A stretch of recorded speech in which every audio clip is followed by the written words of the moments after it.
What's up, everybody, and welcome back to another edition of Giants Collective. Today, filling in as the host, Anthony Rivardo from Fireside Giants. I'm, of course, joined by Chris the Entertainer and Adriana from Empire Sports Report. How are we all doing? We have a fun show planned for you guys. No Bad Dog. He's over at Epcot, Disney World, maybe drinking around the world, maybe just spending time with his family. We'll find out. I know he had a nice cold brew today, so we'll see how many he had. We'll touch in with him later. But today, we had some news. Joe Schoen, he met with the media, had his pre-draft press conference that he does every single year. We're just about a week away from the NFL draft, so it's an exciting time. And I thought there was a lot to take away from what Joe Schoen had to say in today's press conference. He talked about potentially going BPA. He talked about quarterbacks and everything else in between. So I figured we would start with this one quote that we had and go from there.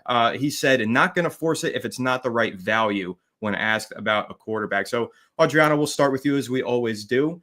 What was your main takeaway from Joe Schoen? And with that quote in particular, saying that he doesn't want to force a quarterback if it's not the right value, are you starting to feel like BPA at number 3 is a lock?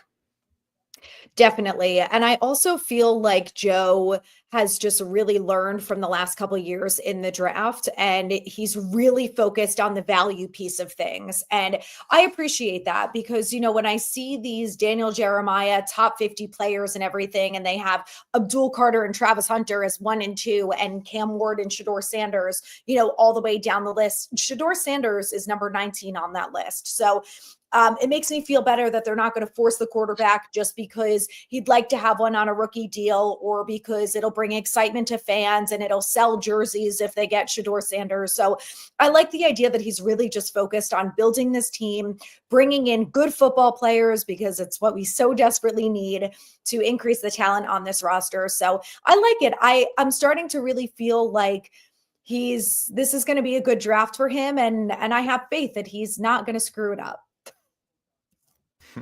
Well, I hope you're right. I don't know if I have the same faith, but, we'll see soon enough. Chris, how are you feeling today? And, with that particular quote, are you also feeling like it's going to be BPA at number 3?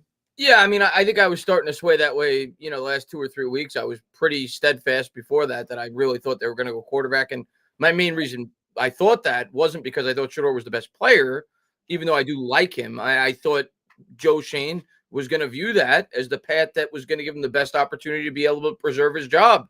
And I still believe that. I still believe if he were to take a quarterback, he'd have a better opportunity to potentially preserve his job than if he doesn't.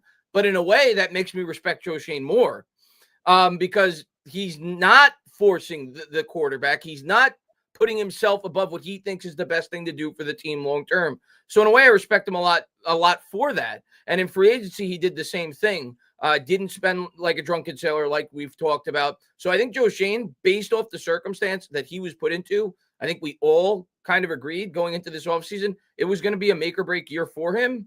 He hasn't done anything that is going to really potentially damage the long-term future of this team. And worst case scenario next year, if the team's not good, all of a sudden, Anthony, it becomes a really attractive destination for a new GM. The cap space looks pretty good. He has his ability to draft the quarterback that he wants. If they don't take a quarterback with that 3rd overall pick, you get a guy like an Abdul Carter or Travis Hunter. Malik Neighbors now on this roster. Another year that the offensive line gets to build with one another. So long-term, I think this could work out great for the New York Giants. I'm just not sold that it's going to work out great for Joe Schoen. But I've said all along, I think Abdul Carter is the best player in this draft. And today, that's where I feel we're going to go. Now, of course, if Hunter, doesn't go at 2 and they take Carter, then Hunter would probably be the favorite. But I get the vibe that right now Abdul Carter is going to be the guy there for us at number 3.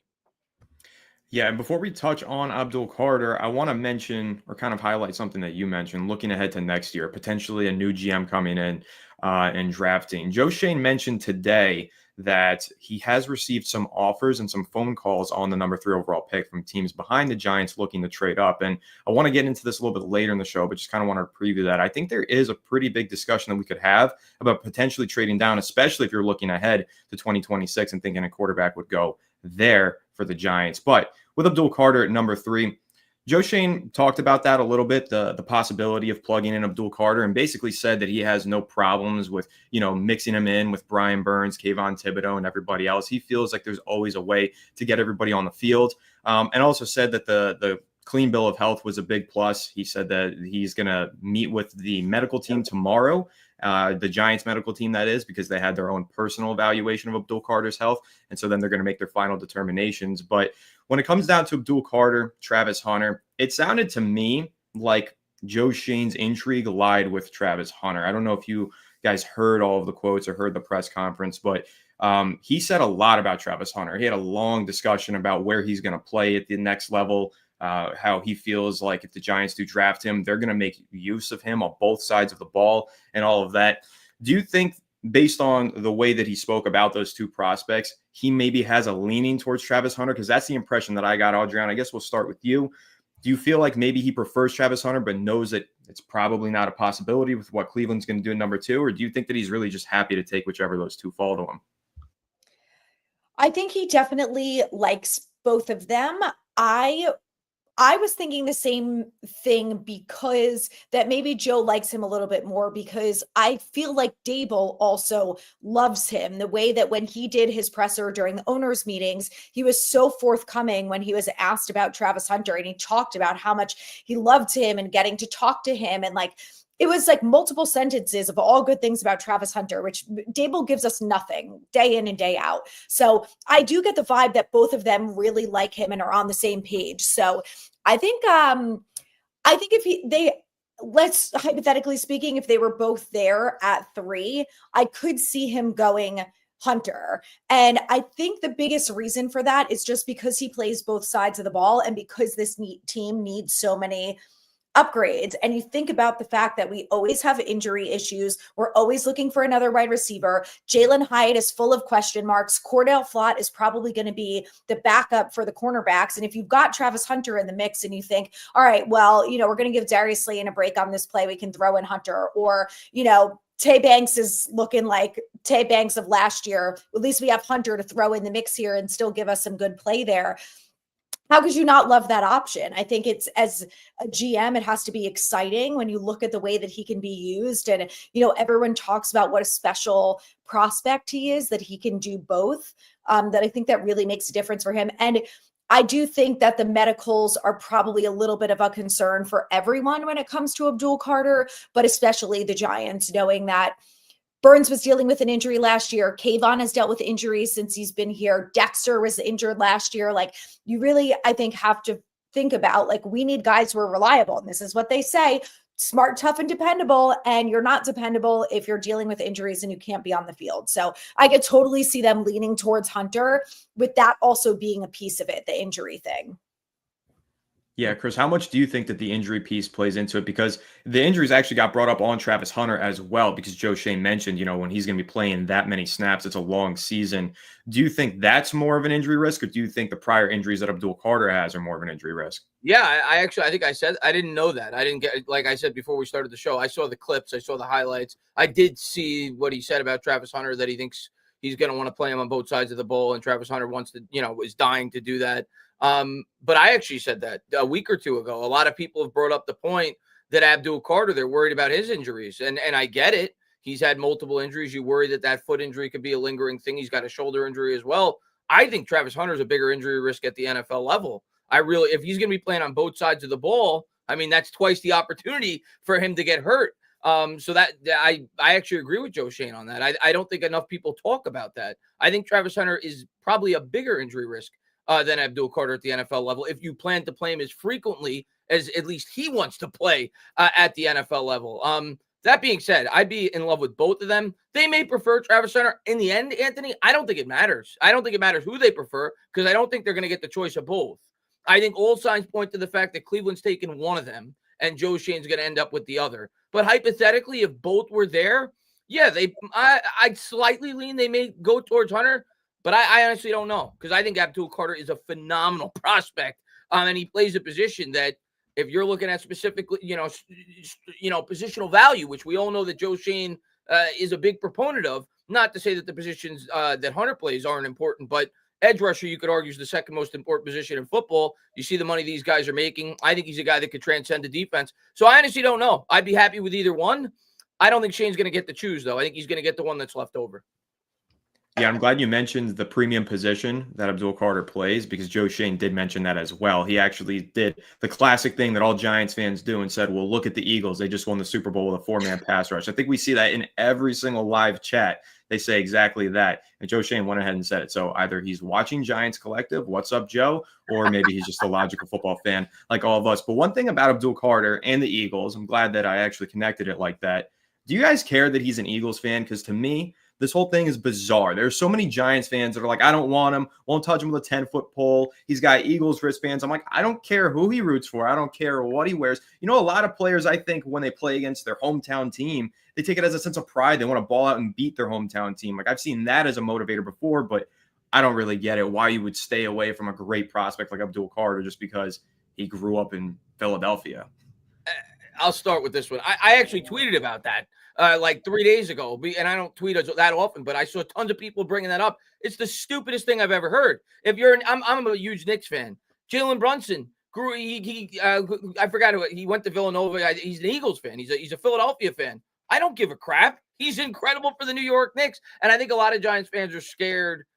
In recent history, they saw that Saquon Barkley left, but Saquon Barkley didn't leave because he didn't grow up a fan of the New York Giants. I know he grew up a New York Jet fan. He left because the Giants were a horrible football team and they weren't in a position to pay him the money that he wanted. At the end of the day, if Joe Shane does his job and the New York Giants are good, the New York Giants can offer Abdul Carter a contract extension before anybody else. We all saw what he did with Dexter Lawrence after 3 years, gave him an extension. Andrew Thomas, if they play well, those players, we all know it's a major injury risk at the NFL level. If they get money thrown at them after 3 years, they don't want to risk injury. They want to get that guaranteed contract. So if the Giants play well and Abdul Carter plays well, he's going to be a Giant here for a long time if they draft him. So if that's what your fear is, that doesn't make any sense to me.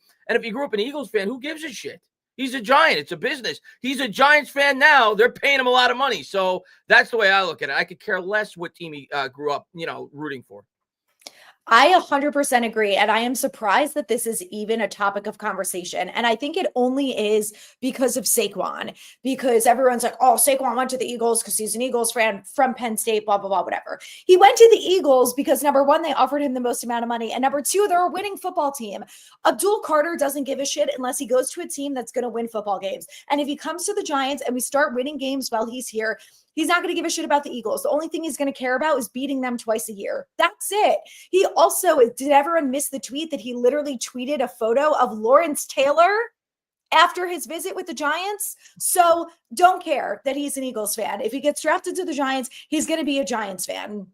And Aaron Boone, for those of you who are Yankees fans, he's an Eagles fan. You think he's trying to sabotage the Yankees so the Phillies can win? Like, it's just absurd. It's so wild. I don't even think that it should be a concern for anyone. The only thing that these players care about is getting money and winning football games. And if he comes to the Giants, hopefully he's going to get both of those things. And look, if they pick up the 5th-year option and after 5 years, the Giants still suck and he leaves, well, guess what? He's probably going to go to the Eagles because they're probably still going to be good at that point, or he'll go to any other team that is good and offers him a shitload of money. Exactly what you just said, though. He's not going to leave because he's an Eagles fan. If in that scenario, he's going to leave because the Giants suck and they're not in a position to pay him. It has nothing to do with the team you grow up rooting for. Agreed. No, I totally agree. And still on the topic of Abdul Carter, but getting back to that previous topic that I mentioned, the potential trade down. And I want to bring up this one scenario that occurred just a couple of years ago when the Houston Texans traded up to draft Will Anderson Jr.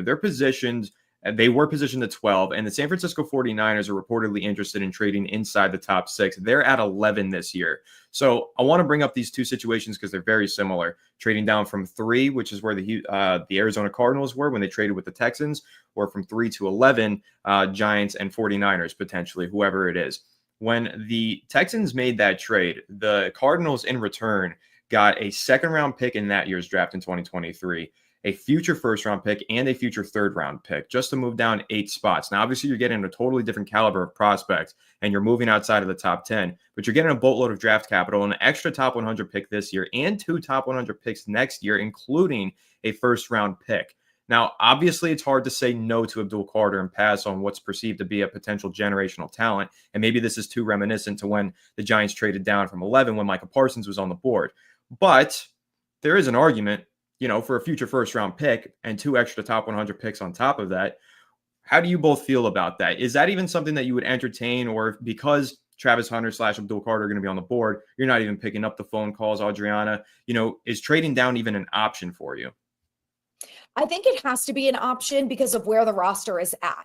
If the roster was in a better place and we won more football games last year and we're really going into this season thinking like maybe we need 3 players who are really going to solidify the roster and get us that much closer to being a contender or winning the division or something like that, then I think it's a different scenario. But because the last couple years have been such a disaster and the roster is really not light years better than it has been the last few years, I think you have to be open to it. We have 8 picks this year, which is great. We have a lot in the top 100, which is also great. I think, as much as I want to say that I would love Abdul Carter, would love Travis Hunter, I think if you move from 3 to 11 or, whatever the scenario is, and you get however many, 3 or 4 more picks between this year and next year, you have to look at it as if you have a good GM who can nail the draft again, or at least nail, 75% of the draft, then in 2 years, you can really make a huge difference with this roster between 2025 and 2026. It's also going to give you the option that if you don't love Shedeur Sanders this year, then you get your quarterback next year because you have more draft capital to get there if needed. And also, it's going to give you the option to still get a really good player at 11. It's not Abdul Carter. It's not Travis Hunter, but it's not like you're going from that to picking, someone who's like Jalen Milroe, who's probably going to be end of second round or maybe a 3rd round pick. You're still getting a top 15 really good football player who is going to come in day one and be a starter and hopefully, bring some talent and competition and good play to the team. So I would consider it. I'm not sure if I would 100% take the deal, but I would absolutely be answering every call. And I'd be negotiating with people. I'd be like, yo, this is what this guy offered. Can you beat it? Come on, try and be up it that way. And then if you get a really good deal, then I think at some point you got to say yes to it. Yeah, I think there's logic to what you said, for sure. And I do agree that the Giants should at least pick up the phone and listen to every call. But as I've said all along, I don't, and maybe I'll be dead wrong. I was wrong. I thought they would draft Shedeur Sanders. But I would be stunned if the Giants traded down in this draft for all the reasons I've expressed. We've talked about how Joe Schoen's kind of on the hot seat. I get the logic, though. If you don't love a quarterback, you want to try to accrue as many draft assets as you possibly can to potentially jump up and get a quarterback in the next draft. I get all that. But when I factor in that Joe Schoen, I think, still needs to really, especially if he's not going to be drafting a quarterback early this year, needs to put a good team on the field this year. He used the term generational today when talking about these prospects. I don't think he's trading down if he feels Abdul Carter or Travis Hunter are generational players. I think he stays and picks. I think he sees what happened to Dave Gettleman when he traded down, passed to Micah Parsons, and gave him an extra pick his first year with the New York Giants. It says, well, what good is that going to do me if I'm not here? I have an opportunity to take a generational player. I'm going to stick it. I'm going to pick. So I'm not going to say it's impossible, but he would have to get the moon and the stars. And then I ask myself, guys, how is he going to get the moon and the stars when there's no quarterback that anybody's salivating over? Nobody's going to give up 3 first-round picks to come up to pick number 3. That's just my opinion on the matter. So if that's not the case, I stay there and I take the best player I can. Yeah, that's why I think that Will Anderson Jr. trade is a really good comparison because it's trading up for a top pass rusher. So, that would be somebody trading up for Abdul Carter. And I have to say, I think a future first-round pick plus a second this year and a third next year, it's definitely an enticing package. But, Chris, the reasons that you mentioned are the reasons that I wouldn't make the deal. Like, you got to take the best player right now while you can if you're Joe Schoen, in my opinion. So, I think it's really interesting. And I think the other half of it is a lot of fans will say, well, I wouldn't want to trade down that far and go outside of the top 10. But for me, outside of pick 3, between 4 and 15, all those prospects are about the same caliber in this year's draft. It's not like last year where you had a bunch of guys who were going to go in the top 7 or 8 that were really, really good. So you don't want to leave that range. In this year's draft, if you're picking 5 or 11, the difference is not that huge. So I would actually rather trade further down, like outside of top 10 than I've seen some fans say to pick 7 or 8, wherever the Panthers are, because they need a pass rusher. But I'd rather go even further down in that regard. But Chris, another thing that you said there, you said that you thought you might be wrong about Shedeur Sanders, but there's still a week left. They could change their mind. Maybe Shedeur Sanders still will be the pick. And that's where I want to bring up another quote here from Joe Schoen. He was asked verbatim. One of the reporters said, do you think there's franchise quarterbacks in this draft class? And he said, yes, I do. So, and then he went on to say something along the lines of every GM wants to get a franchise quarterback. If we all dream of just getting a young franchise quarterback. So using this line of logic, if he feels like there's franchise quarterbacks in this draft and it's his dream to land a franchise quarterback, would he not just stick at number 3 overall and take his perceived franchise quarterback if that is Shedeur Sanders? Quite possibly. If he truly believes that, which he may believe it, but he may just believe it about Cam Ward. But if he truly believes that, and he thinks there is another quote unquote franchise quarterback, whatever your definition of that is, everybody has their various definitions. I think it's a guy that's a top 7, 8, 9 quarterback in the league. If he feels a guy is capable of being that in this draft, you take him at 3, period. I said it on Twitter this week. This is the way that I rationalize it. Let me ask you guys, who's a better player in the NFL right now? Like if you were just doing the NFL top 100, who would be a better player, Micah Parsons or CJ Stroud? Who's a better player? Parsons. Michael Parsons. Who would get more in a trade? CJ Stroud. Yeah. Quarterback's more valuable, period. It's the most important position on a football team. If you think Shedeur Sanders, Jackson Dart, whoever the quarterback is capable of being the next CJ Stroud, which is a top 7, 8, 9 quarterback in the league, you take him over Micah Parsons. At the end, though, based off what Shane had to say today, I don't believe he feels that way. At least the quarterbacks outside of Cam Ward. That's just my opinion, and I was a guy that thought they were taking Shedeur all along. So that's how I feel, but that's what's fun about the draft. Maybe it's smoke, maybe it's mirrors. But the vibe that I got off of, at least from the highlights that I saw of Joe Schoen talking about the quarterback position, it felt like, and Joe Schoen's been pretty straightforward if you followed these drafts over the last couple of years, when he has come out and talked to the media. He hasn't directly said it, but he's kind of hinted at where he's potentially what he wants to do in the draft. And the vibe that I got out of what he had to say today, it was kind of a warning to the fans. Don't expect us to take a quarterback at number 3. We're going to take the best player available. And if you talk to anybody, the best player in this draft is one of the 2 guys we've been talking about since the top of this podcast. It's Carter or Hunter. So Carter or Hunter. So that's what I think. That's where I think everything is going down that path. Maybe we take a quarterback in the 2nd round or trade up to the back end of the 1st. I won't completely rule that out, but I really don't think we're taking a quarterback at 3. And I don't think he believes that there's other franchise quarterbacks in this draft, because if he did, Anthony, he'd stay at 3 and he'd pick him. What I thought was interesting is that he is so focused on using the word value. And he said that repeatedly when it comes to picking at 3, when it comes to the quarterback and Hunter and Carter and everyone, it has to be worth the value. And I think that you can think a player is a franchise quarterback, but you don't think they're worth the value at 3. Because Chris, like you said, when you're talking about a franchise quarterback, you could talk about the top 10 quarterbacks in the league. It doesn't mean they're elite and they're Super Bowl winners, but we could talk about Trevor Lawrence. He's a franchise quarterback, but he hasn't won shit. And he hasn't looked that great, but he's a franchise quarterback. He got the extension in Jacksonville. He's probably not going to go anywhere. He's going to finish his career there. And, he may never win anything, but he's their franchise guy. So I think it depends on how they define franchise, right? Because that might all be different.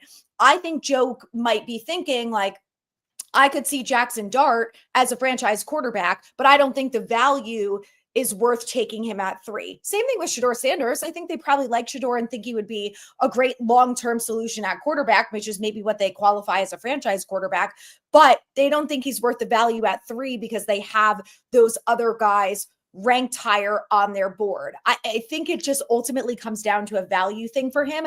And maybe I'm taking everything that he says at face value when he is so focused on using that word specifically, but that's my thinking. And I feel like maybe we don't necessarily know how they define franchise quarterback, because Eli's a franchise quarterback and there are people who won 2 Super Bowls and people are still like, he's not a Hall of Famer. He's not this. He wasn't very good, blah, blah, blah. So like, who knows? Like, I don't really know what their definition is versus someone else. It's a fair point. You could that's what I kind of said. You could frame, everybody's got their own definition of a franchise quarterback. I may view it differently than someone else, but the way I view it, if he believes one of these guys has a strong chance to be a top 8, 9 quarterback, there's no way he passes him at 3. He'd be foolish to.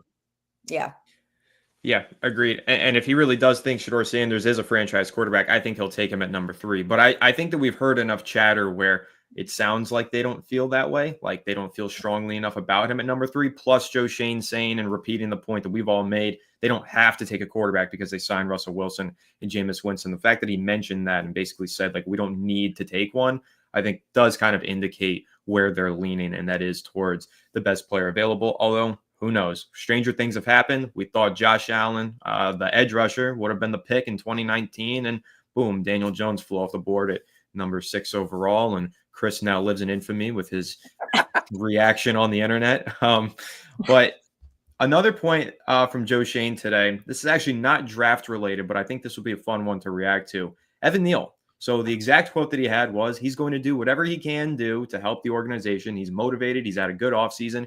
He's working hard. And he also mentioned that the transition to right guard is something that they're still talking about and probably will happen later on in the offseason. So, Adriana, do you have any hope left for Evan Neal, or do you think that it's just kind of over? I think that they're not going to pick up his 5th-year option. So I think the long-term plan is dead. But I think that I have a little bit of hope because he has played guard before. And I just think that he cannot possibly be worse than what he was at tackle. So I have like the tiniest sliver of hope that maybe once he switches to guard, we're going to see some semblance of the Evan Neal that people were excited about when he got drafted and when he came out of college. So I have a little bit of faith there. Will I be shocked if he sucks? Absolutely not. No, but I'll be delighted if he does well. My expectations are pretty low for him, but I just think it's time to try it and see what happens. Like at the worst, he's as bad as he was at tackle. And that's pretty awful. And then you just don't pick up the 5th-year option. And look, it was a bust and it happens in the NFL. It is what it is. We can finally move past it. But I think it's about time that they finally gave it a try, give up on the tackle thing. And listen, Evan Neal, if you want to salvage your career, you better be open to anything at this point because you're, how many snaps away from flipping burgers at McDonald's? Like, I don't know, we'll be there flipping burgers with you. Yeah, I don't know if I have hope. Hope's not a good word. But I am at least curious to see if they could get something out of him. We have seen instances where it has worked. Eric Flowers, perfect example, right? Not with us, unfortunately. He went to Washington, ended up actually being a pretty good guard for 3 or 4 years. Obviously you look at Becton, but Becton was actually a good tackle. He just kind of was injury prone, and he also got to play for the best offensive line coach in the NFL with the Philadelphia Eagles. So that kind of helps too. But it's worth a shot. I mean, you want to try to see if you get something out of him, and maybe he is good. And maybe then you say, all right, we'll extend you and pay you at a guard salary. I'm not going to bank on it.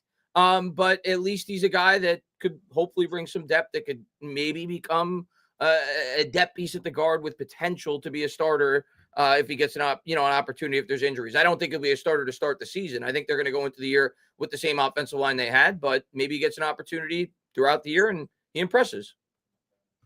Yeah, I'm curious to see if he gets any playing time this year. I think it's going to have to come by way of some injuries, but the Giants always have injuries, so I'm sure at one point or another, Evan Neal will be out there. One thing that I noticed last year, though, that the Giants did when Evan Neal was out there at right tackle, they always had a tight end over his right shoulder. And so basically allowed him to kind of play as a guard, right? He had a protector on the left and he had a protector on the right. Obviously, it was more than just chip blocking, though. Like that tight end was basically staying there to play tackle next to Evan Neal. So I thought that was interesting. And I almost wonder if they did that on purpose to try and get some film on him where he's between 2 additional blockers and say, hey, can he look like a guard in these snaps, and can we then transition him next offseason? I wonder if they saw that on the film. So I think that'll be interesting.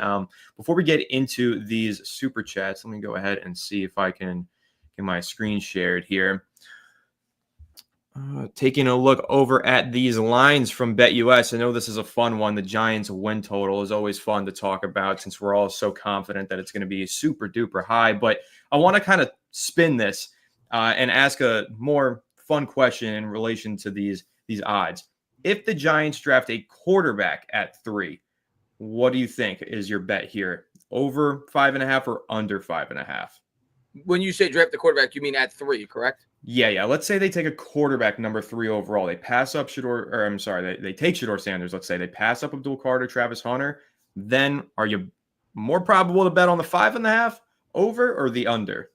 I mean, I think they could go over in either scenario if they take Shedeur Sanders or if they take Hunter. I'm not saying they're incapable of going over the 5.5, but I think it's less likely they're going to hit the over because, I mean, clearly those guys are going to have more of an immediate impact this year. Russell Wilson's going to be the quarterback, even if we take Shedeur at 3 for at least half the year. A guy like Abdul Carter or Travis Hunter is going to have an immediate impact. So taking a guy like Shedeur, I would lean more towards the under. If they take Carter or Hunter, I'd probably lean slightly towards the over.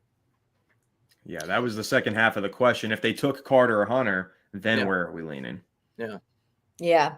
I feel like I would probably take the over either way. It depends on what the schedule looks like. I'm kind of hoping that maybe some of the easier games are earlier on. And then if they decide to put in the rookie, if they drafted a rookie and decide to put him in later, then see how it goes. But I think if it's Sanders, I would have a little bit of faith that he could win, 1 or 2 games. If it's someone like Jackson Dart, then, I'd probably feel less great about that. Yeah. I'm seeing several unders in the live chat, a couple of overs, but it seems like most fans are feeling like it's going to be another rough year. I'm pretty optimistic this year, as I've said before, way more optimistic than I've been over the last 6 years because we finally have a quarterback that I like watching. So I think that Russell Wilson's going to at least limp this team to 6 wins this year. By the way, I think we're going to go over that 5.5 because I don't think we're drafting a quarterback. So I agree with you. I think we're going over the 5.5 if I had to guess.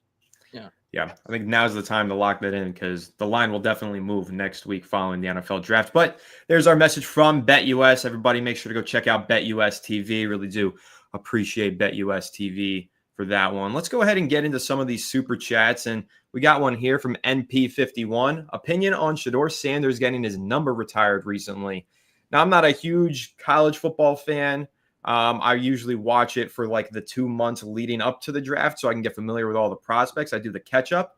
I don't really watch it during the season, but from everything that I understand, Shedeur Sanders had a historic campaign. I know he wasn't an All-American. He only finished 8th in Heisman voting. He didn't have the greatest win-loss record, but I'm not going to hold the win-loss record against him because that's what people did to Eli Manning in his Hall of Fame potential induction. I think there's a lot more to a quarterback than just the win-loss record. I think that what Sanders did there, and Travis Hunter as well, they really did turn a bad program around and made it relevant and competitive. So I don't have a problem with him getting his number retired. I'm happy for him. I think it's cool. And I don't really think it's something that fans should be as up in arms over as they are. But, that kind of explains football fans in general. So, I mean, I think there's arguments to be had that he shouldn't have gotten it retired. I've seen a lot of people bring up Cordell Stewart, who also played at Colorado, was a tremendous college player.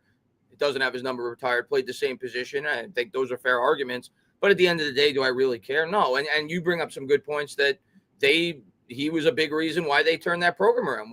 The year before he got there, Colorado won 1 game. Last year, I think they were close to making the playoffs last year. They ended up losing a game late in the year. And so Dion, credit to Dion, man. People want to hate on him a lot. And I don't know if he's a great X's and O's guy, but he motivates those players, man. And he has turned that program around. And I'm excited to see where Colorado goes going forward. But I'm not against. I don't know. I think it's whatever for me. It's college football. If they want to retire the number, go ahead. Do I think he's one of the greatest college quarterbacks of all time? Of course not. But it's not something I'm going to get bent out of shape over. I just feel like people love to hate on Shedeur Sanders because of the whole Dion thing. I really believe that. But, yeah, I'm fine with it. Yeah, I agree. I feel like it's not anything to get worked up about. I do think it's interesting that they did it so early. To me, that's the thing that's just like, okay. Yeah. Like they didn't wait until he, retired. Like I feel like when colleges do this for a lot of their players, it's once they've retired in the NFL or they've had, a great NFL career. And then they're like, all right, we're going to do this and that. Like, I think I want to say like it happened recently for Tucker Strahan or something like that. Maybe I'm thinking of someone else, but I'm like, it seems a little early, but I guess you could make the argument that this is it. Their college career is over, setting them off on a high note before they go to the NFL, where who knows, where their careers and their paths will really take them. It's interesting, though. Yeah, it is. It does feel a little bit early. I'll agree with that. But I don't know. I guess because of such specific circumstances, how Colorado, again, just really wasn't relevant. Maybe they felt like it was the right thing to do to go ahead and honor a couple of their stars. So moving into this next super chat here from John Kirk. Appreciate you so much, John. Saying pick 34. What do you think will happen? Number one, trade up into round one for a quarterback. Number two, stick and pick for a quarterback or best player available. Or number three, trade back a few spots for more draft capital. I'll take the first stab at this and say if I had to pick between these three options, which is most likely to happen, I think it's going to be stick and pick for BPA. So I guess option two. I think if they are going to go for a quarterback, they will trade up the 2 spots, give up the late round pick that it takes to get into the first round so they can get the 50-year option on the quarterback. I just am not convinced that the Giants are going to go quarterback in the first 2 rounds. I think in round 3 is when that will become an option where they're looking at more developmental prospects. But at round 2, there's going to be a lot of value on the board at BPA, whether you're talking defensive line, offensive line, and playmaker.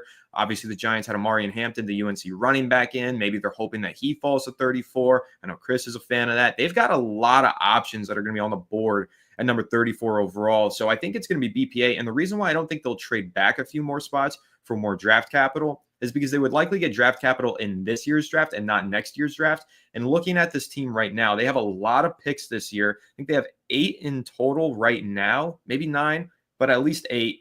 And on top of that, they're negative $4.5 million in effective cap space, which takes into account that 8 draft pick rookie class. So adding any more draft picks into that class makes that number even scarier. Basically, it'll go to like 5 million or 6 million, depending on what kind of draft pick they get. So I actually think there's a financial aspect to this. You want to have a big draft class and a really good draft class, but if it gets too big, well, now you got to restructure even more contracts because you got to fit these rookies under your book. So I know the over the cap says the Giants have around 10 million or so in effective cap space, whatever it is, 5 million. But the effective cap space, again, takes in those rookies into account. So any more rookies just makes it even worse for them. So I actually think they're probably more likely to trade away some of their later picks, trade up later in the draft to gain some more, to actually offload some of their picks and decrease their financial burden. But Chris, I guess we'll start with you. What do you think is happening at pick number 34? I hope you're right, because I agree that that's what they should do. If you don't like a quarterback enough to take a 3, I'm not rooting for them to trade up to 28 to get a quarterback. That's just me. I don't view any, assuming Sanders isn't there. I do like Sanders. I don't think he's dropping that far. Assuming Sanders isn't there, I don't want you trading up for Jalen Milroe. I personally don't want you trading up for Jackson Dart. The 3rd round is fine. You basically got 2 picks there with the comp pick as well. You want to take a quarterback with one of those 2 picks as a developmental guy, that's fine. And Joe Shanes basically came out and said that he feels fine with the quarterback situation they have. So it leads me to believe that, yeah, they probably won't, but it's a possibility, right? They're looking at all these guys, right? They have a private workout with Shador. They have a private workout with Milroe. So we'll see. I'm not ruling anything out. I don't think he'll trade down.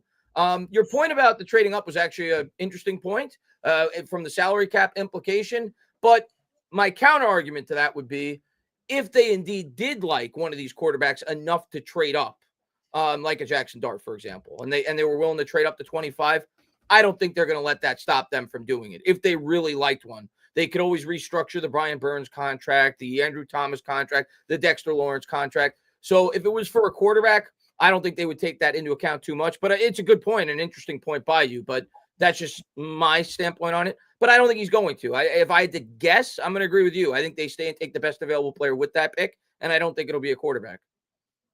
Yeah, for the trading up part, though, Adriana, before I let you go, I'm sorry, but trading up, I think will actually offload some of the financial burden because they're going to get rid of later round picks. So I was saying in terms of number 3, well, the first round pick is expensive. Yeah, it would have to depend on how much they trade away for that. But it was more so the 3rd option here in John Kirk Super Chat. Trading down, you're now adding whether it's an extra 4th round pick, that's like an extra $1 million cap hit there. An extra 7th round pick is close to another $1 million. So that's like an extra $2 million that you're throwing onto your book. So I was saying trading down would add too much financial burden. I missed it. Yeah, I think trading up, it would probably offset. We'll see. Yeah. But again, depends on the trade package. But yeah, I think that trading down is going to be really tricky for the Giants just because more draft capital, more draft picks, more contracts that you got to pay once we get to August. But Adriana, what are you thinking about pick number 34 here?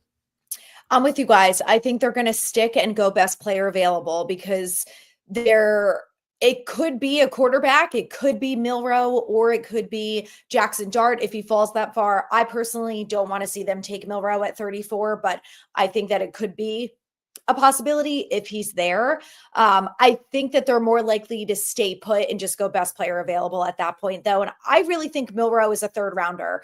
But the fact that he is going to draft night has really thrown me for a loop, because I'm like, someone has been in his ear or given him some sort of inkling, like, you're not going to Green Bay if you don't think you're getting drafted round 1. So I don't know. I do think the Giants could be a really good option for Milroe, and I think that Dable would really like him.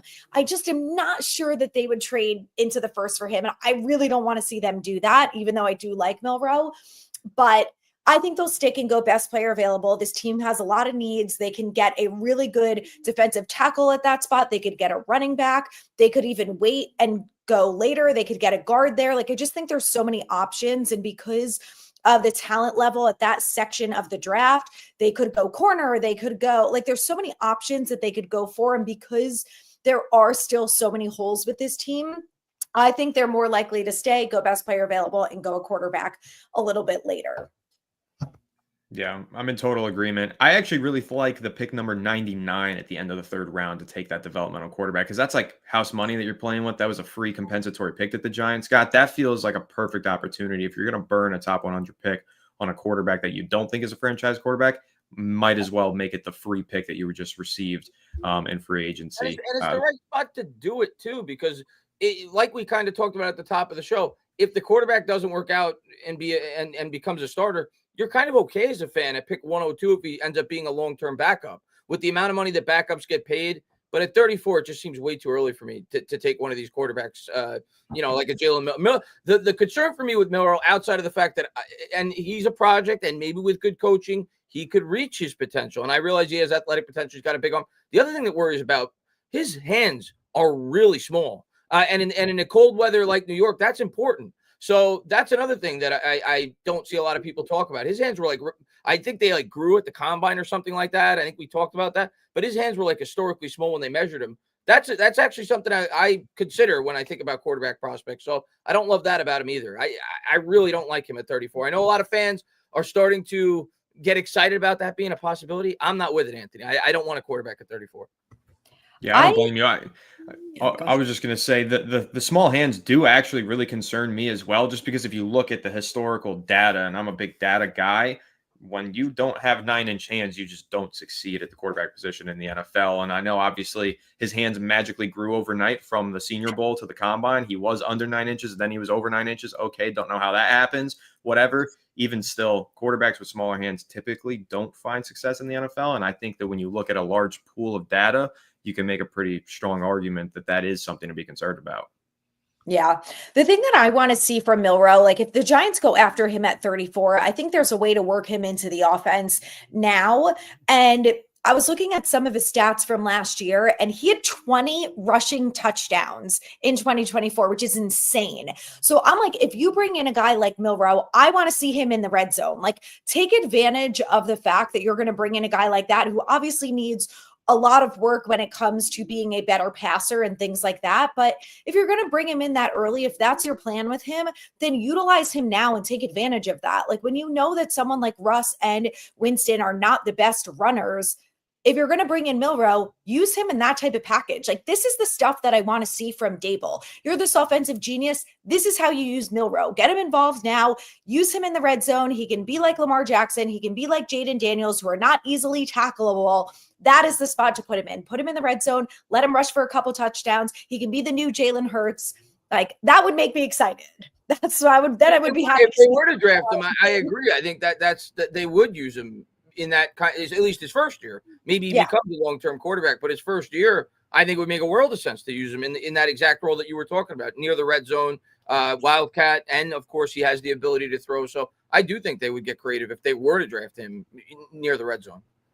Yeah, I totally agree. And I'm glad you mentioned Jalen Hurts, because he did do that as a rookie. He would go out there and play just as a runner, basically. Only started a few games as a rookie, started in year 2. So I could totally see something similar for Jalen Milroe. But we got another super chat here from Sam. Sam Fountain, a Fireside Giants OG from day one. Sam, really do appreciate you following me over here to the Giants Collective and for your super chat saying, evening, everyone. I truly believe BPA is more important in rounds 2 through 5. Hunter Carter will be a star player for us.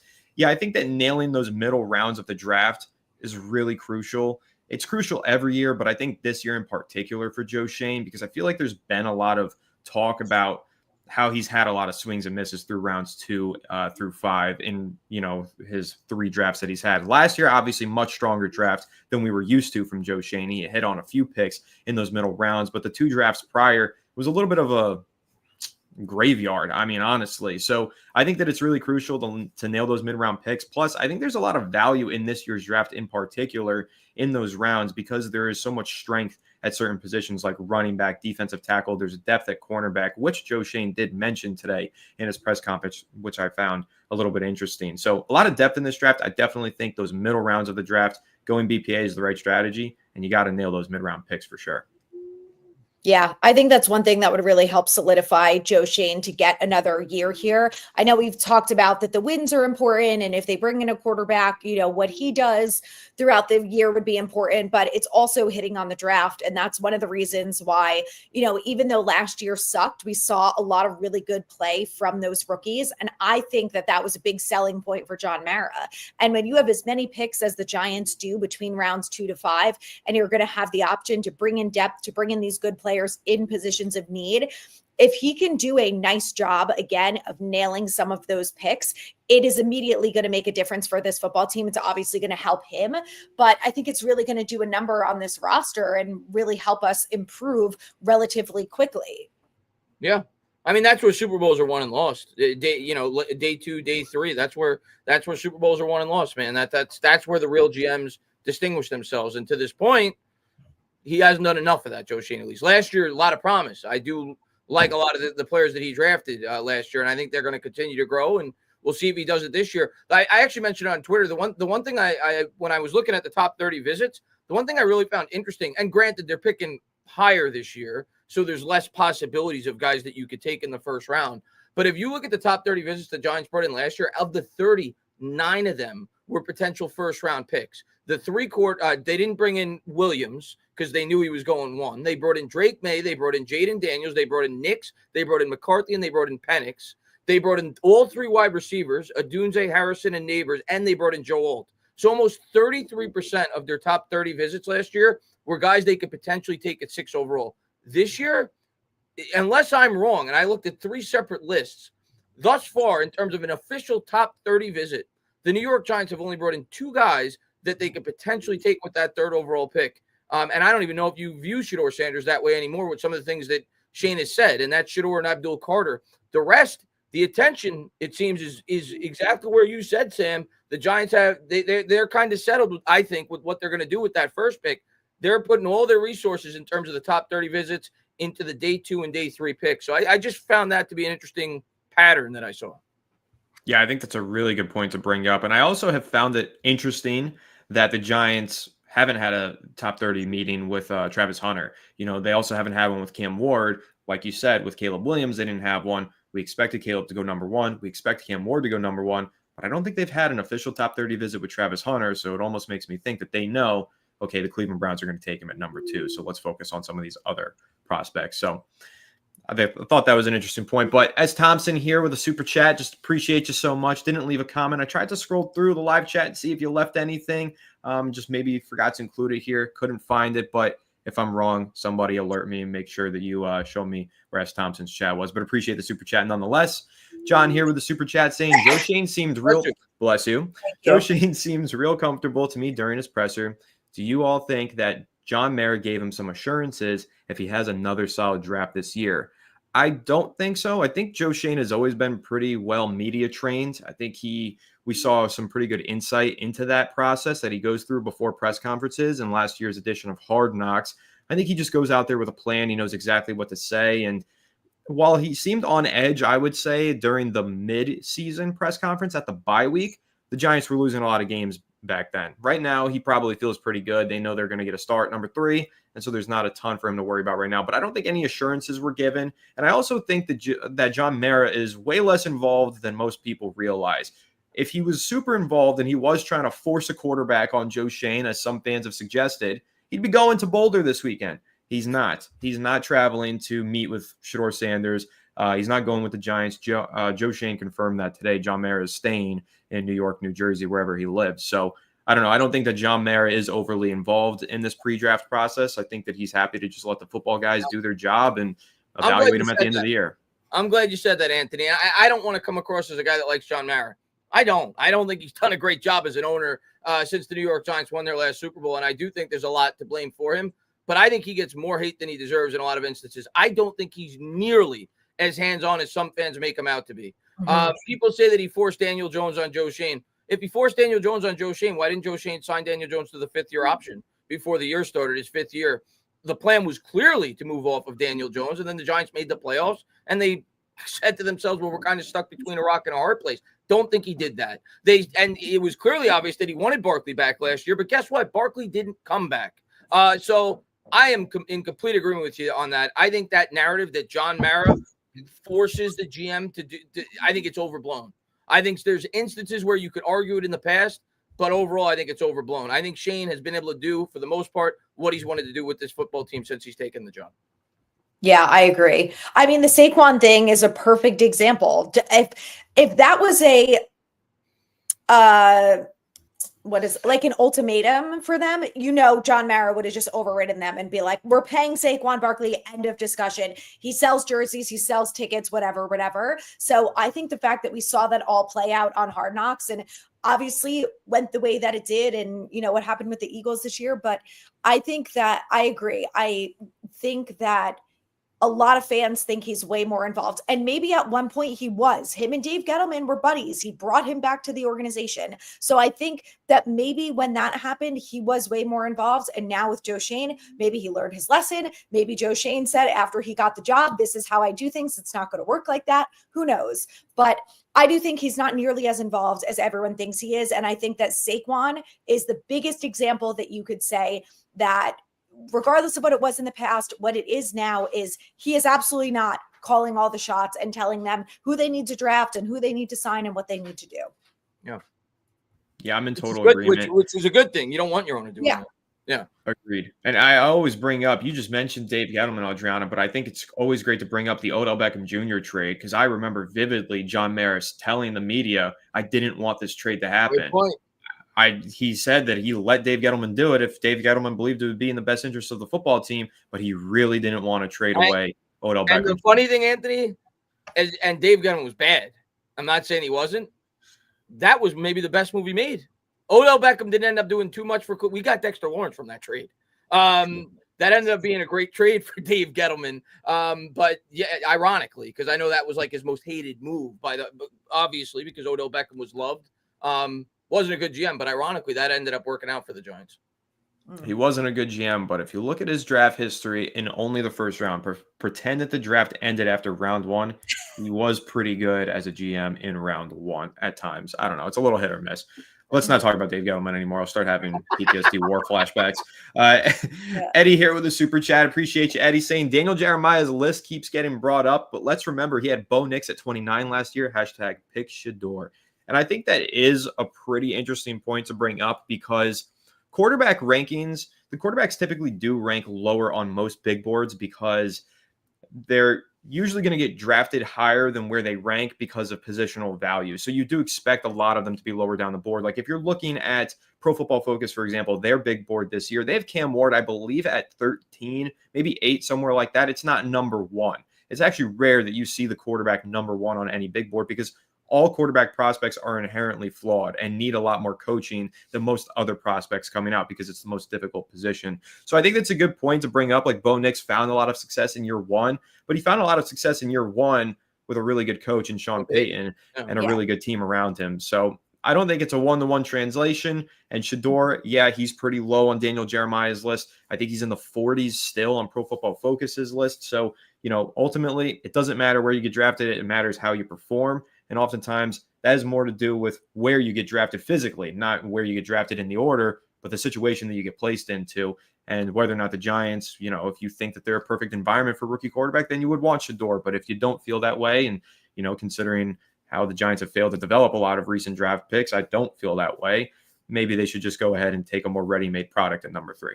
And what was they, 15 or so last year, Denver? When they Denver took him at 12, or did they trade? They made some sort of a trade, right? Yeah. So, but what I'll say is that's kind of where I would expect a quarterback that's ranked like 28, 29 to go in a draft, because quarterbacks get overdrafted because of the supply and demand. And if one team really needs a quarterback, typically they're going to go higher than the rank. So I don't even know if that was a bad rank by Daniel Jeremiah. That's typically where I would expect a specific to the quarterback position.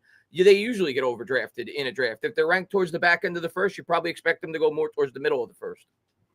Yeah, but also there was a lot of speculation going into the draft that Bo Nix was the perfect fit for Sean Payton and the Broncos, and that there was no doubt that if he made it to the Broncos, that's where he was going. So I think you could make the argument that, well, if, let's say, Sean Payton had already had his quarterback, regardless of who it was, if he fell past the Broncos, where would he have gone? Because he could have gone later on into the first round. He could have gotten pushed into the second round, which was the initial speculation before it was, oh, Sean Payton's taking over. He got rid of Russ Wilson, and this is, this is definitely his guy. So I don't know. It's interesting to think about. But the same thing with Shedeur, right? Like if he makes it past the Giants, there's all this talk that maybe he's going to go to the Saints. But if he makes it past the Saints, then he's probably going to go all the way to 21 at Pittsburgh. Like there's always going to be some sort of. That's the one position that's always the most fun come draft night, because like you said, if they get past a certain point, all of a sudden there could be a run of 8 or 9 teams that don't need a quarterback, and they can fall. That's Shedeur's going to be interesting. I think he can go anywhere from like 9 to 21. It's going to be interesting to see where he goes on draft night.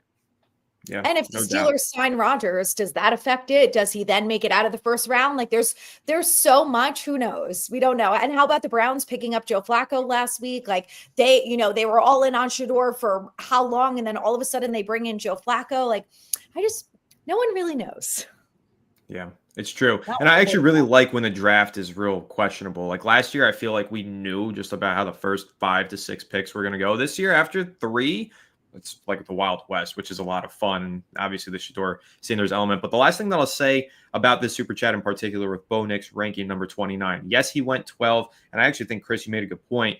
A quarterback ranked late first round is probably expected to go mid first round, not number 3 overall, right? Like that's the big difference here. And for every good example you can find, you can bet on me to find a bad example, and I found one. Daniel Jeremiah also did have Daniel Jones ranked number 34 in 2019, and he went 6, and that didn't pan out. Jeremiah, I was at 34. Yeah, 34. I was curious, guys. I actually looked that up. I don't know, maybe like a year ago, to see where these expert mock guys had Daniel Jones going before the draft. Daniel Jeremiah had him his last mock draft. He had the Giants taking him at 6 overall. Daniel Jones. There was a few that got it right. He was one of them, which surprised me, because I was under the impression on draft night that nobody thought that, which is why I reacted the way that I did. But Jeremiah, I think like 3 or 4 days before the draft, actually mocked him to the Giants at 6 overall. Yeah, isn't Daniel Jeremiah is great. Told everyone that's what he was going to do. Probably. Yeah. Jeremiah is great though. He's super plugged in. I always pay a ton of attention to him every year for the draft. He's my favorite analyst. Like he's excellent. But yeah, that was just the last point I want to make. Like Bo Nix, 29 last year, goes 12, has a good year. Okay. Daniel Jones was 34, went 6, and the other thing I'll say about Bo Nix, guys, and he may end up being really good. And I like everybody else said before that draft, Sean Payton would be a perfect fit for him in terms of the style of quarterback that he is. It's not a guarantee that he's going to continue to do this. If you would have said Mac Jones after his first year, everybody was ready to say, oh, the Patriots got a really good quarterback middle of the draft. Took the team to the playoffs, had a good statistical rookie year. Mac Jones is now fighting to be a backup in the NFL. So it's not a guarantee that Bo Nix is going to continue to thrive in the NFL. I do like him, though, and I think he's in a really good spot. Yeah, no doubt. And also, interesting tidbit from that Daniel Jeremiah top 50 in 2019, Dexter Lawrence was at 32. So Giants technically reached on that one as well, but that one hit and the other one didn't. So another super chat here from Josh Wood saying, NYG, not acting like a team going to draft a QB at 3. I agree with you. I think they're acting like a team going BPA at number 3. But then again, who knows? Maybe it's all smoke and mirrors. Yeah, I like it because I think they could go, like, if they draft a quarterback, if they pick Shador, are we all going to be shocked? I don't think so. No. I think we all think that Shador is a possibility, but they're leaning towards best player available. And I kind of like that. So I feel like they can't go wrong at 3 if they get Carter, Hunter, or Shador. I would prefer it not to be Shador because I don't think the value's there at 3, but the whole quarterback situation, the way the draft works, it is what it is. I get it. But I feel like they can't really go wrong. And like any of those guys are going to be a good addition to this team. And I just like that it feels like best player available feels like a great plan. And if that's what they're really planning on doing, and they've kind of let the cat out of the bag, if you will, it doesn't feel like it's a bad idea. Where in the past, I feel like it was like, oh, we all know they're going Saquon at 2, they're going Jones at 6. And everyone was like, what are we doing? Like, that's not the answer for us where we're at right now. So I'm at the point where I'm like, they take any one of those 3, I'm good. I could be happy with that. Yeah, I'm in complete agreement with you. I'm going to be happy no matter what they do if they end up with one of those 3 players. I'll say to myself, okay, they think Shador Sanders is the quarterback that they're willing to live and die with. I respect that, right? This guy waited his whole life to be a GM. He doesn't know if he's going to get another opportunity to take a quarterback at the top of a draft. If that's his guy, that's his guy. So I'll be fine with that. I'll be good with that. And of course, like you said, those 2 guys are tremendous players. I don't think anybody should be upset if the New York Giants end up with Travis Hunter or Abdul Carter. So no matter what they do with that pick, I'll be happy. It's funny I'm saying this because I thought for the longest time that Shador was the favorite to land with the Giants. I don't know if I would use the term shocked. I'd be very surprised at this point if the Giants draft Shador Sanders at 3 overall. I'm like, at this point, I think I'm like locked in. It's going to be Hunter or Carter. Just the vibes I got after the Schoen presser. But hey, maybe it's smoke and mirrors. Yeah, totally agreed. Next super chat here from Nerf Swag Cool Chat. I love his username. I have to say that every time he leaves a super chat, whether it's here, Fireside Giants, whatever. Nerf Swag Cool Chat is one of my favorite usernames on YouTube. But he says, "What up, y'all? Where's BD? Also, give me Carter at 3. Bad Dog is at the most magical place on earth. He's at Walt Disney World, Epcot. Again, maybe drinking around the world. We don't know. Maybe a little bit of everything from every country. I love the drinking around the world. Have you done? I have the T-shirt. I did that. I drank around the world. Oh yeah, yeah. Have you done that? I've done it a couple times. You know, I went with my family. I don't know, 5 or 6 years ago. Me and my sister, we drank in every country around the world. I regretted it afterward, but it was fun. Yeah, I was going to say, how did you feel after that? I have not done it. Yeah, it was cool. It was different. I think we might have like 10 or 11 beers, but it's over the course of like 8 hours, 9 hours. So, okay.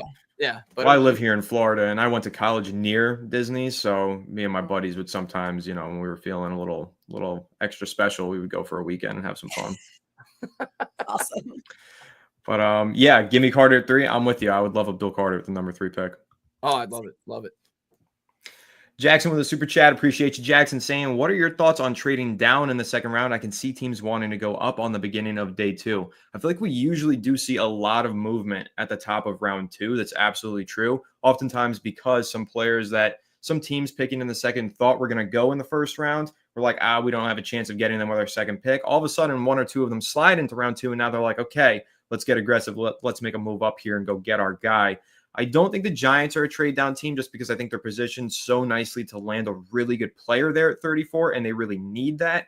Plus what I was saying earlier about trading down and potentially adding more of a financial burden with extra contracts that you need to add. So I don't think the Giants will trade down, but I could absolutely see why the logic would check out. I mean, there's definitely going to be teams eager to trade up. So it's absolutely a possibility. Yeah, I'm not going to lead. I think that's a possibility. I don't think we're trading down in round 1. Round 2, anything could happen. They could trade up to the back end of the first. They could trade down. Anything's on the table. I think you kind of have to wait. I don't think you could go into the draft planning that, guys. I think that you kind of have to wait to see who's there. Like in 2021, whenever we took McKinney, I don't think anybody thought McKinney was going to drop to us in round 2. So when that happened, you're not even thinking about trading down. So players trickle down, and I think you got to wait to see how the board develops and where you have those guys ranked. If there's a guy that falls to you, we've talked about Hampton, a running back I like, even though I'm not normally in love with taking a running back early in the draft. I think he's legitimately warranting a top 15 to 20 pick in this draft. If he were to fall to 34, I think I'd want the Giants to draft him. So it depends on who's there. If there's a guy ranked in your top 20, you're probably not trading down. If you're kind of in a spot where there's 6, 7, 8 players that you kind of have both, you're picking up the phone to see if somebody's interested in moving up. So I think you got to wait to see how the draft develops before you entertain trading up or trading down if you're the New York Giants in the second round. Yeah, I agree. There's so much that could happen at that point. But I agree, like Anthony said, I feel like in the beginning of the second round, there's always a lot of movement. So I think they'll have to wait and see. And I think you can't really rule out anything with the draft, but I would say at 3, I feel the most confident that is the spot out of all the draft picks where they're definitely going to stay put. And anything else after that is fair game for them to move. Yeah. And I do think they'll move at some point in this draft just because they have so many picks. Mm-hmm. And they're kind of lumped together in that early fourth, late third round area. I think there's going to be a time where they look to move in this draft, and it might be the second round. Certainly could be. Yeah, we know Joe Schoen loves to make trades, and I think he's definitely going to make one. I don't know if it's going to be up, down, whatever, but he likes to make them. So, and maybe, you know what, maybe he takes one of these picks and trades it for a veteran. I saw a reported interest in Dallas Goedert, so that came out of nowhere. I hope that doesn't happen either. But no. Do either of you have a take on that before we get into this next super chat? I don't. Is he a free agent? No, Dallas Goedert, according to Jordan Rannon, apparently the Giants inquired to the Eagles about Dallas Goedert and trading for him potentially. My take on it is this: if Howie Roseman's willing to trade a player away inside the division, you're probably getting shafted on that deal. Yep, I think that's a very fair point. And how old is he? Goddard's not young anymore. He's been around for a while, right? No, he's got to be in his 30s. Yeah, no, I don't love that idea. Agreed. Danny Thomas with a super chat. Appreciate you, Danny, saying thoughts on drafting Walter Nolan at 34. Walter Nolan, the Ole Miss defensive tackle, would be a great pick at 34, but I don't think he makes it there. A lot of mock drafts have him going somewhere between 15 to 25 in that cluster. If he falls into 34, it would kind of be like what we were saying earlier. A lot of these guys who are supposed to go round 1 somehow fall into round 2. And yeah, maybe the Giants would be interested if he were there because that would be good value. But I'm just not sure he would be on the board at number 34 based on where I see him go in most mock drafts. Yeah, I don't think he'll. I think I brought up McKinney earlier because if I recall, guys, I think going into that draft, almost everybody had him going to the Cowboys, who were kind of in the middle of the first round of that year's draft. Most people had him mocked there, but safety is kind of a position where not every team needs a safety. Similar to what we said about quarterback earlier. If one team who's eyeing a safety passes on him, they could drop 10, 11, 12 spots. A guy like a Walter Nolan, I don't see him falling out, like you said, outside of the top 20, 25. But if he were to be there at pick 34, oh, dude, if we end up with Abdul Carter and you pair him, suddenly we have a defensive line that may be able to rival the Eagles. So, yeah, I would love that pick if we were able to get him at 34. But like Anthony said, I don't anticipate it. I don't think he'll be there. Yeah, if he falls to us, that would be amazing. And there's always, every year there's always players who end up falling more than they should. So maybe we could get lucky at 34. But I would love that. But if not, I will say that at least the defensive tackle group is very deep, and we'd have the option to bring in a pretty good other defensive tackle either at 34 or later. Yeah, if they want to go defensive tackle in round 2, they'll be able to find a pretty good talent there. I'm pretty confident in that. I just don't know if it'll be Walter Nolan. But I also just want to say this before I move on to this next super chat. Going Abdul Carter at number 3 and then a defensive tackle in round 2, I mean, that's the way to bring an identity to your defense. That's stacking the defensive line in a major way. But we got Danny Duds Ghost, another great username here with the super chat. Appreciate you so much. Saying not even his mom would have signed this 5th-year option, referring to Daniel Jones.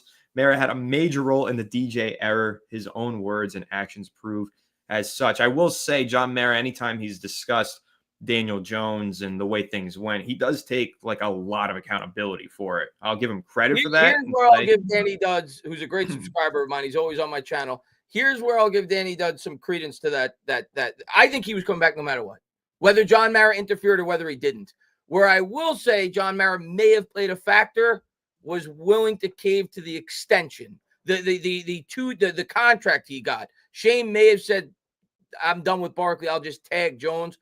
There may have been some legitimacy to that because there were reports that came out that Daniel Jones went to Mara like a day before he signed the contract. I don't know how much truth there is to that, but I remember reading that. So I'll give you a little bit legitimacy to that, Danny Duds. But I am a firm believer Daniel Jones was coming back on this team with or without Mara influence after the 2022 season. I agree. Yep, agreed as well. And one last super chat here from Gabe Nation. Appreciate you so much, Gabe, saying, what if we don't pick a QB at all? If Sanders, Dart, Milrow don't fall, I wouldn't draft one at all. Shuck, McCord are wasted picks, in my opinion. Sucks because this is the ideal year to draft one with our QB room. Yeah, that is a good point. I think our QB room is perfectly situated to have a young guy sitting and growing behind two really smart veteran quarterbacks with a lot of experience. So this would be a good year to do it. But I think that there is some talent in the later rounds of this draft, and maybe we're not looking for a franchise quarterback in the later rounds, but still a developmental high upside backup or potential fringe starter later in their career. I think one of these prospects in this draft could be viewed in that light in the mid to late rounds. I really don't like Tyler Shuck. Like, I would not touch him with a 10-foot pole. That's like the one player that I will probably break my monitor if the Giants do draft this year. I think that would just be a wasted selection. I don't care if it's at 34. I'll probably have a Chris reaction at the combine. Oh, I saw it. Dude, I said it. It looked like he was a drunk fan that got picked out of the crowd to be able to get an opportunity to throw a football. What the hell was that? And the most embarrassing thing about that throw wasn't even the throw; it was the mechanics. He looked like he was like a 6-year-old. Like, what are people seeing this guy? I've watched some highlights, but I don't know, man. I don't think I want him anywhere near. You want to take around 5, round 6, whatever. But don't even entertain the idea of taking this guy in the 2nd or 3rd round. Yeah, I don't even want him in round 5 or 6. I mean, listen, the highlights, I get it. You watch the highlights. He's got some cool highlights. He looks like a good player on the highlights. Watch the lowlights. Watch those, because I think those are more telling.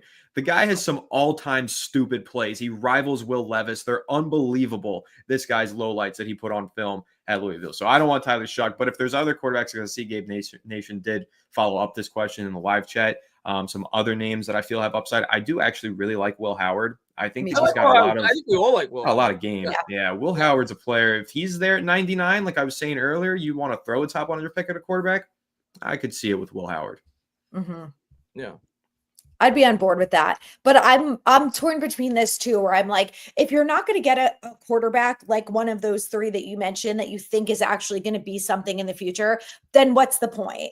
And, you can take a swing on Will Howard in, the 4th round. At that point, it's like, whatever, maybe it works out and he can end up being a backup. Maybe you get a diamond in the rough. I mean, there is always a case to make the argument that if you don't take the swing, you never know. Look at Brock Purdy, look at Tom Brady. Like, I think you have to say that there's always an exception to the rule and that maybe it's worth taking a swing. But I agree that, like, I'm not taking one of those guys just to take one.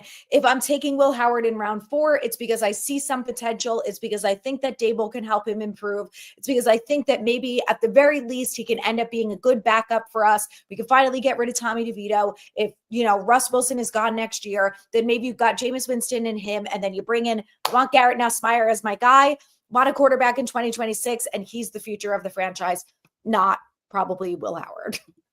Yeah, not by no means when I say we like Will Howard, do I think any of us view him as the future franchise quarterback. But for a guy that you want to take around 4 that could be a good long-term backup and maybe he could grow into something, I'm for that. But I think that's when you if you're not taking a quarterback at 3, that's where I'm at. I don't want to take one until like that early day 3 area personally. Because at that point, you're fine if he ends up being a long-term backup. And if he works out, great. But how often, when you look around the league right now at the franchise quarterbacks in the NFL in today's game, how many of them are picks outside of the 1st round? You could say Dak Prescott, but Dak Prescott inherited the greatest situation of all time. You could say Jalen Hurts. He also inherited one of the greatest situations of all time. And outside of that, look at all the best quarterbacks. They're all 1st-round picks.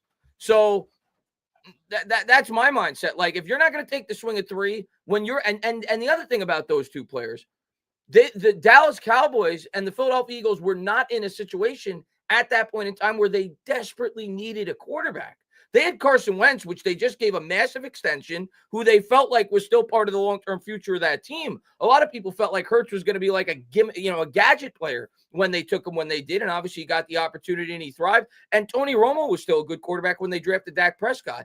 The Giants are so desperate for a quarterback. If they would have passed someone at 3, how, as a fan, how could I have confidence that they love a quarterback that they're taking in the second round. So that's especially in what is perceived to be a less than great quarterback class. So my mindset is, if you're not going to do it at 3, if you're not going to take that shot, hold off until the early day 3. I don't say wait till round 7. Take one round 4, round 5, but I don't like running round 2 or even 3.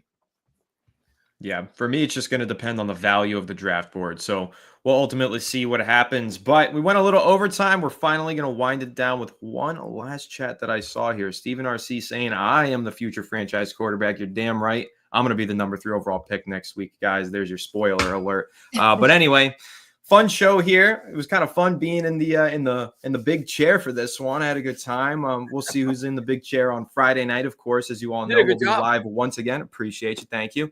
We'll be live again on Friday night, as always, every Wednesday and Friday here on Giants Collective. So make sure to leave a like if you enjoyed, subscribe if you're new, ring the bell so you don't miss an episode. If you're watching the replay, make sure to comment down below and leave some questions for us in the comment section. If you leave some good questions, we'll mailbag it and we'll bring them up on Friday's show, and we'll have a good conversation with you all then. But for Adriana, for Chris, I'm Anthony. We'll catch you on the next one. Have a good one, and let's go Giants. Have a good night, guys.